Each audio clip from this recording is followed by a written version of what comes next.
भारत की Indian navy दुनिया की टॉप नेवीज में शामिल है। अमेरिका, रशिया और चाइना के बाद अगर किसी देश की सबसे पावरफुल ब्लू वाटर नेवी है तो वो है भारत। और इसी शक्ति के पीछे सबसे बड़ा योगदान है एयरक्राफ्ट कैरियर्स का।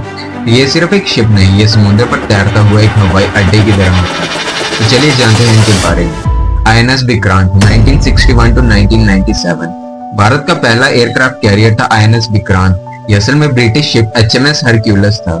1961 में इंडियन नेवी ने इसे कमीशन किया और 1971 इंडो पाक वार में इसने अपनी असली ताकत दिखाई।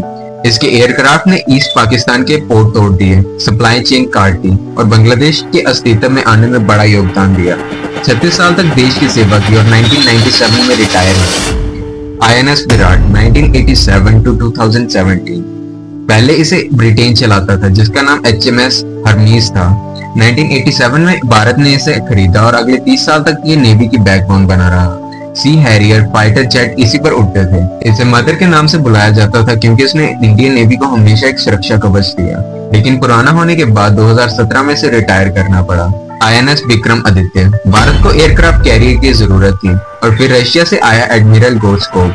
इसे मॉडिफाई करके 2013 में इंडियन नेवी ने INS विक्रम आदित्य के रूप में कमीशन किया। 45,000 टन का यह फ्लोटिंग फोर्ट्रेस, जिसमें MiG-29 के फाइटर जेट्स उड़ते थे, आज भी ये नेवी की एक पावरफुल कैरियर है जो अरेबियन सी से बे ऑफ बंगाल तक हमारे दुश्मनों को डराता है।